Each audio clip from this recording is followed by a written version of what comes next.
sudah sore juga, lagi hujan. Di sini saya akan mewawancarai Bapak sebagai tokoh terinspirasi saya. Saya terinspirasi sama Bapak karena banyaknya prestasi-prestasi dari Bapak juga. Terus apalagi dari juga belajarnya juga murid-murid itu yang berprestasi banyak juga. Makanya saya terinspirasi dari Bapak. Sekarang saya ingin mewawancarai Bapak. Mungkin bisa diperkenalkan lebih detail lagi mengenai nama Bapak, terus kesibukannya Bapak itu selain jadi guru itu ngapain aja sih Pak kira-kira? Ya, sebelumnya terima kasih ya Mbak ya. Perkenalkan nama lengkap saya Dharma Prayuga. Biasa dipanggil Dharma atau ada juga yang memanggil saya juga ya. Di antara dua itu nama panggilan saya. Ya untuk kesibukan sehari-hari selain mengajar tentunya tidak jauh-jauh dari musik ya Mbak ya. Jadi kegiatan saya sehari-hari selain mengajar musik itu biasanya saya juga bermusik secara langsung, itu bermain band, orkestra, kemudian saya juga aktif berorganisasi. Saat ini saya menjabat di Ketua Divisi Bidang Seni di Pimpinan Daerah Muhammadiyah Kota Yogyakarta. Yang untuk kegiatan selain seni ya macam-macam ya Mbak, tapi tentunya masih ada keterkaitan dengan kesenian terutama musik. Karena memang dari kecil memang saya tidak bisa lepas dari musik begitu. Nah, Bapak itu apa namanya lulusan dari Ya betul. Bapak. Ya. Kira-kira itu lulusan dari apa ya Pak? Ya, jadi pertama-tama dulu saya masuk kampus jurusan pendidikan seni musik tahun 2010 Mbak. Kemudian saya lulusnya agak cukup lama, 6 tahun ya, jadi saya lulus di 2016 karena memang waktu itu saya sambil berkesenian juga Mbak. Jadi Seni ya Pak? ya saya sambil dalam tanda kutip dia mempraktekkan ilmu yang sudah saya dapat di pendidikan seni musik UNY. Jadi saya terapkan, jadi saya manggung-manggung di mana-mana ya alhamdulillah. Jadi dari bekal ilmu itu sejak zaman kuliah saya bisa cari penghasilan sendiri gitu. Kan jadi apa namanya kalau di tari di sini kan ada kayak Betul. Bapak itu ikut nggak? Dulu seingat saya ikut di HIMA ya, himpunan mahasiswa jurusan pendidikan seni musik UNY, disingkat Himasik UNY ya. Jadi saya sama teman-teman dulu aktif berkecimpung di Himasik UNY. Seru ya Pak ikut kayak gitu Pak? Sangat seru karena memang dari situ kan kita kan bisa menambah kepercayaan diri, terutama dalam hal berorganisasi, pengalaman serta relasi. Jadi yang namanya kuliah itu kan nggak hanya di dalam kelas ya Pak. Yang namanya kuliah itu kan di luar kelas juga. Gimana kita menambah relasi, kemudian menambah jam terbang. Kalau apalagi kita di dunia musik ya, walaupun pendidikan tapi kan pendidikan seni musik ya, jadi ranah pendidikan dan seni itu memang kita aktualisasikan terus menerus. Apa yang membuat Bapak itu tetap semangat mengajar seni musik dan pimpinan murid sampai bisa meraih banyak prestasi juga Bapak ke murid-murid? Ya, karena tentu saja saya tidak menganggap itu sebagai pekerjaan ya Mbak ya, karena memang musik itu adalah passion saya, mendidik itu juga ternyata passion saya juga. Jadi saya hanya lebih menjalankan hobi dan passion saya, jadi saya tidak pernah merasa terus oh ini pekerjaan saya nanti harus digaji sekian, dapat sekian. Enggak, ternyata dari situ saya bekerja sesuai passion dan hobi saya, justru malah saya merasa sangat-sangat enjoy tanpa beban dan malah hal-hal yang tidak disangka-sangka itu saya dapatkan dari hobi saya itu tadi, hobi yang kemudian menjadi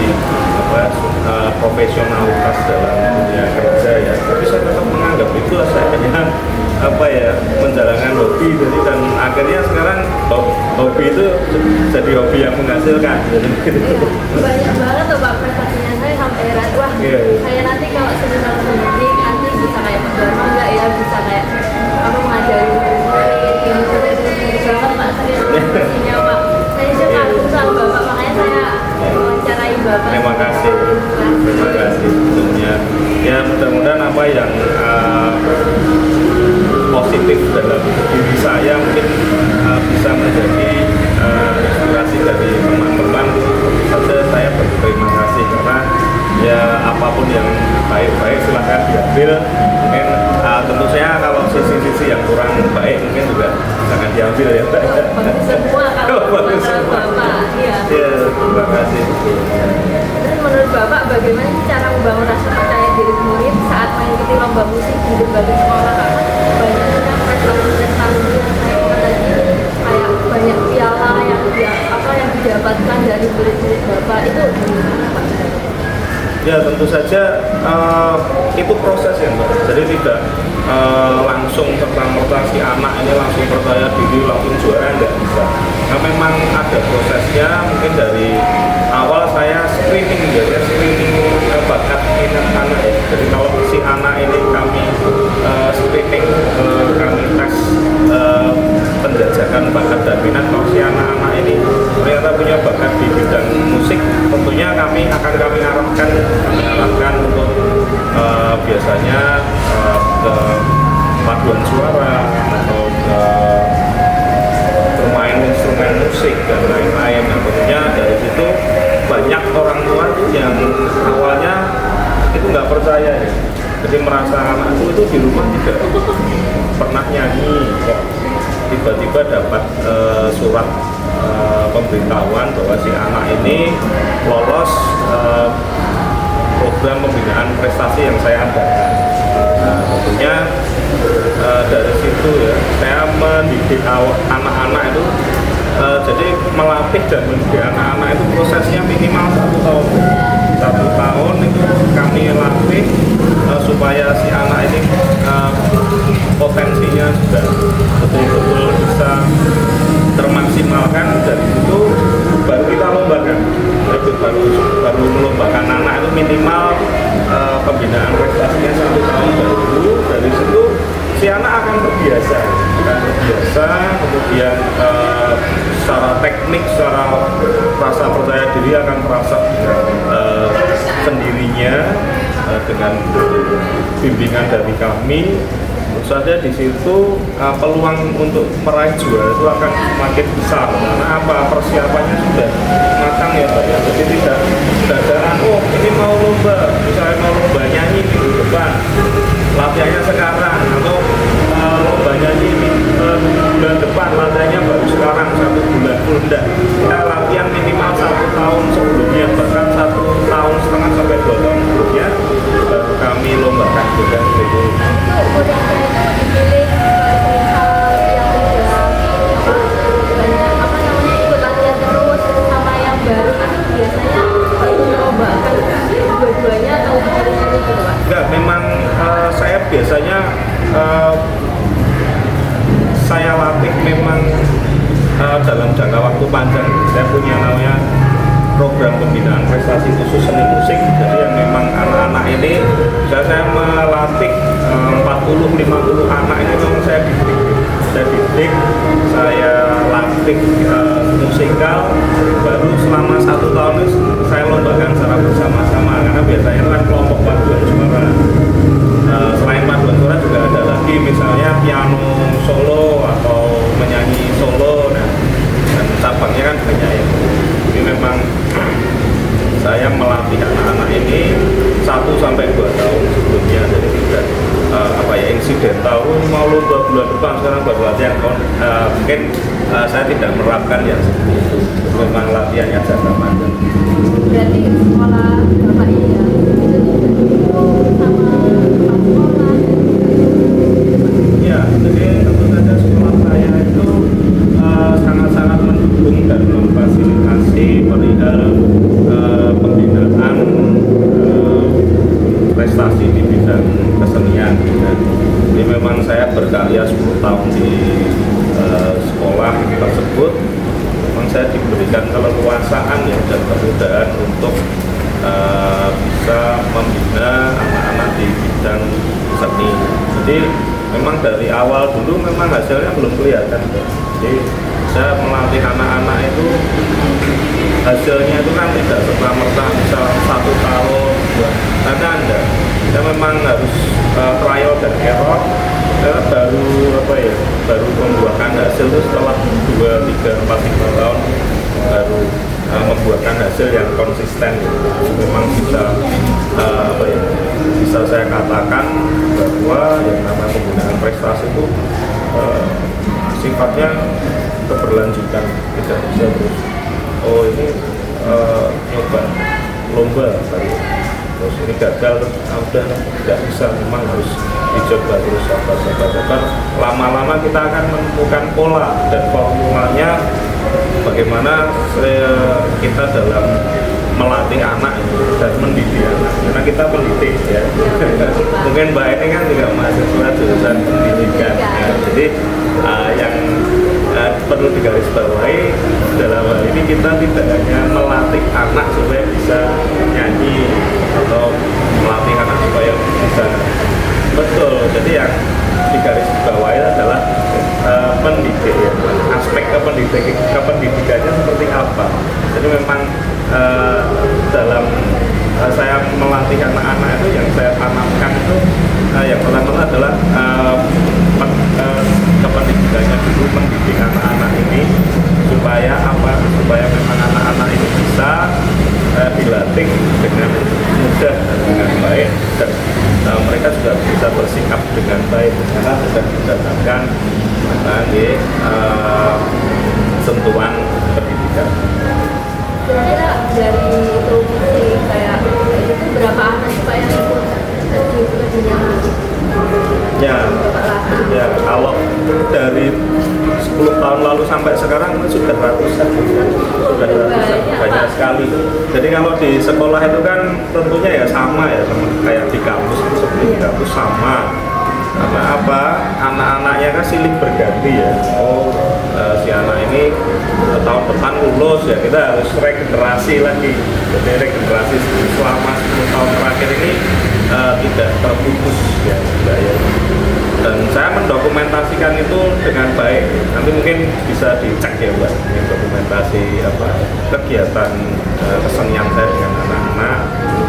Itu sudah banyak banget Pak prestasinya dari sampai juara-juara. Semoga aku bisa kayak Bapak lah ya Pak. Amin. Ya memang harus punya tekad dan keinginan yang kuat. Terus bagaimana sih Pak perjalanan sejak menjadi lulusan universitas Yogyakarta ini hingga bisa menjadi lulusan di musik yang berprestasi? Ya tentunya saya tuh bercita-cita ingin menjadi pendidik atau guru musik itu memang sejak lama ya, memang mungkin sejak SD, karena alhamdulillah puji syukur saya selama bersekolah itu selalu mendapatkan guru-guru kesenian atau guru-guru musik itu di sekolah saya itu yang guru-guru tersebut menginspirasi saya juga. Sudah. Memang saya di SD dulu ada guru yang ini menginspirasi saya. Waktu guru tersebut mengajar kami setiap seminggu sekali mengajar ensemble musik. Kalau boleh saya sebut beliaunya dia Pak Bazan Asrori ya. Dia itu dulu guru sekolah menengah musik Yogyakarta. Tapi waktu itu sudah setiap kali membantu mengajar musik di sekolah saya. Jadi dari Pak Bazan Asrori itu saya merasa saya mendapatkan pengalaman musikal yang sangat berkesan ya. Kemudian saya lanjut ke SMP, juga sama, saya mendapatkan guru-guru yang yang ternyata ini juga menginspirasi saya. Dan waktu itu saya diikutkan lomba-lomba ya, karena saya belajar piano klasik itu dari SD. Saya les juga sama orang tua saya diberikan fasilitas les musik waktu itu. Saya memilih piano klasik. Nah, ketika SMP saya sudah mulai mahir ya sudah saya waktu itu mulai berani ikut lomba-lomba piano, kemudian kalau sekolah itu juga mengirim saya dan teman-teman untuk mengikuti lomba band. Prestasi sejak SD Pak? Ya, iya, alhamdulillah seperti itu. Karena memang lingkungannya yang mendukung. Ya tanpa beliau-beliau, tanpa support dari lingkungan sekolah, lingkungan di rumah ya tidak bisa. Ternyata udah Ya. terus Pak, nah saya kan terinspirasi dari Bapak sebagai guru sendiri yang bisa membawa murid meraih banyak prestasi. Menurut Bapak, hal kecil apa yang bisa saya mulai lakukan dari besok sebagai calon pendidik supaya saya juga bisa menjadi guru yang menginspirasi dan membawa dampak baik bagi murid saya, Pak? Ya, tentunya sebagai mahasiswa ya, sebagai mahasiswa tentunya jangan sampai merasa cukup dalam belajar, merasa cukup dalam mencari pengalaman. Ya. Karena saya ini terjun di dunia pendidikan, saya mengajar jadi itu juga tentunya saya masih terus belajar, terus mencari pengalaman. Dan di sini saya belajar bersama murid-murid saya mencari pengalaman bersama murid-murid saya, dan jangan dipikir bahwa yang namanya prestasi itu adalah harus juara. No, prestasi itu adalah piala enggak. Misalnya Mbak besok atau nanti dalam perjalanannya membimbing murid atau siswa itu bisa Mbak itu bisa mengajarkan sesuatu hal pada siswa yang dari si siswa ini belum bisa menjadi bisa ada kemajuan, itu namanya juga sudah prestasi ya. Jadi jangan dianggap prestasi itu melulu mendapatkan piala dalam kejuaraan. Kalau menurut saya tidak sesempit itu ya definisi prestasi. Tentunya ada kemajuan dari siswa itu adalah prestasi, dan bagaimana kita memiliki rasa kemauan ya dalam mengembangkan prestasi tersebut. Ya, jadi kalau memang arahnya ini ke kejuaraan, ya itu berarti memang upayanya lebih besar lagi, jadi tidak melulu harus menang, tidak, karena itu adalah proses. Ya. Itu gimana ya Pak? Apa harus bisa dibuka nanti kalau turun pasti kan enggak. Itu buat dimahamin itu Pak.